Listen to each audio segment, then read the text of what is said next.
Peace, world. Thanks for pressing play on another Pay Me No Mind sports and entertainment video. My name is Wood. What are we going now, man? 2 months? This is like week 8 into COVID-19.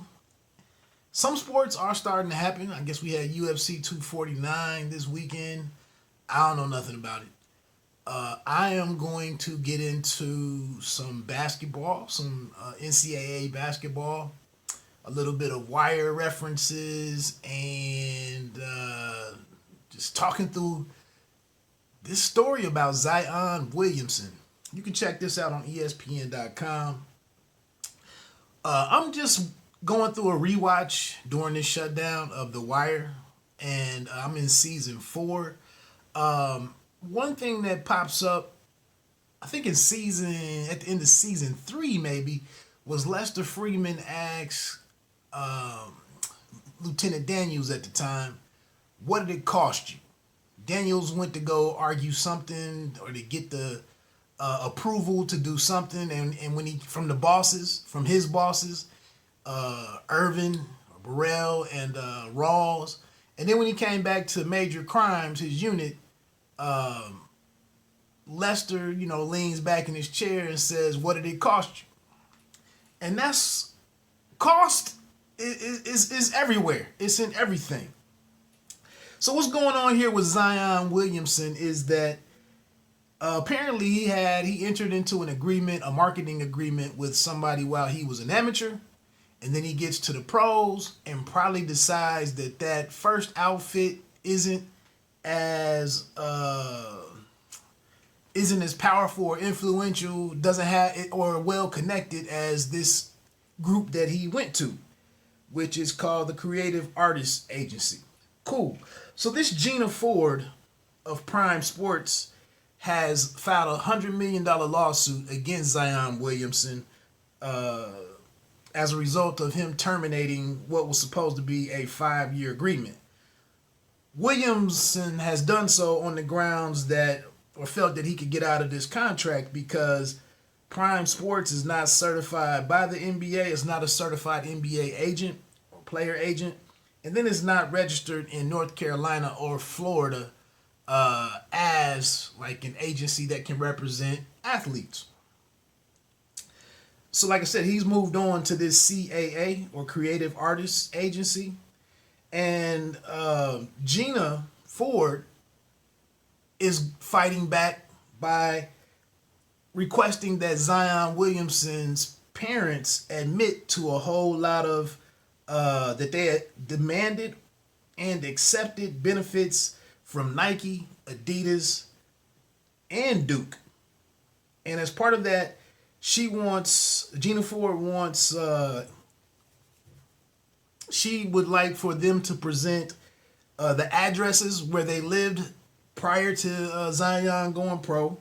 She wants to know the names. She wants the Williamsons to produce all of this so that this evidence can be verified. But she wants landlord names and then a history of payments, for housing and whatnot, rent payments. Another issue here is that if you've seen this Christian Dawkins documentary on Showtime, I believe called Scheme, I believe that's also tied into some of this because the wiretap that was involved, the federal wiretap that was involved and discussed in that documentary, caught an assistant from the Kansas Jayhawks discussing with a consultant that worked for, I think his name was Merle Code, who was in that documentary. They had a wiretap where the assistant was saying, hey, Williamson, we know what he wants. We know what the family wants or what's needed to get him here. And they said, we got to do whatever we got to do to get Williamson here for 10 months, which is the one and done, the window of time that these universities can expect to benefit from having these blue chippers. Lastly, Mr. or Attorney Michael Avenatti from the Stormy Daniels and Donald Trump situation a couple years ago. He is also alleged that Zion's mom was paid like $35,000 by Nike as like labeled as consulting fee, which was also to try to get Zion, to influence him to sign with Nike, to wear Nikes, and to go to a Nike a university that they provide the apparel for. Now, the one thing against Michael Avenatti is that in February of this year, a federal jury convicted him for extortion, which was like $25 million that he was trying to get out of Nike before blowing the whistle on all of this. He's facing up to like 42 years on that. So what I'm getting at here is that this all supports what we saw in the documentary with Christian Dawkins. Scheme, I believe was the name of it. But my question is, right now, with this work stoppage, the NCAA being all up in the air, the change of that with that NBA G League select team, the draft, just all the impacts, coming out of this work stoppage, this sports world stoppage. I just think the NCAA is really starting to.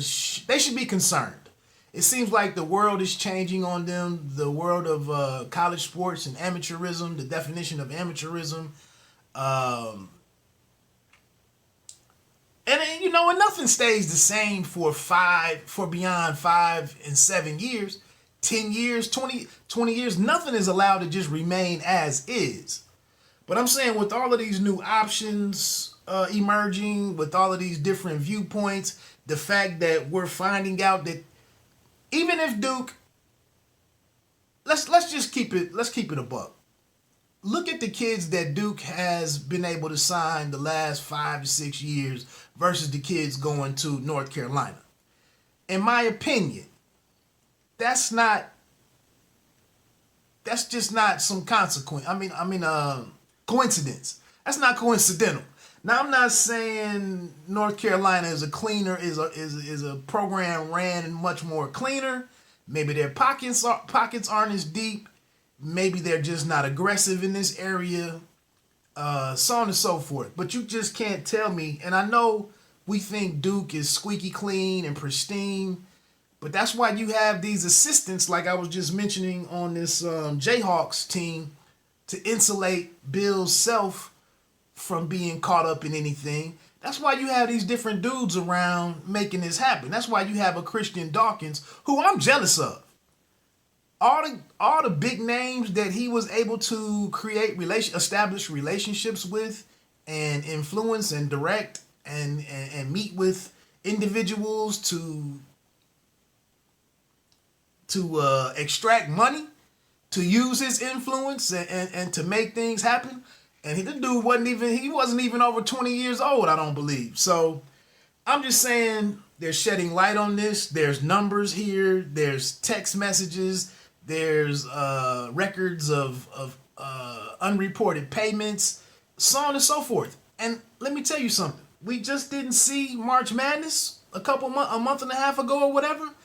But you just can't sit here and think that when they look up during $1 billion being generated over 3 or 4 weeks, and these parents are traveling around to all of these different locations during the season, they're at these away games. I know they can get together and charter a bus for the parents, the families and whatnot, but I'm just saying, man, you can't tell me that a lot of money isn't exchanging hands to make all of this stuff happen. We just ignore it. So I just want to know, moving forward, do you think that the NCAA, we're already hearing that even on the football side, there's a wave of moving away from the NCAA. Hey, you don't have to be great to start, but you got to start to be great. Peace.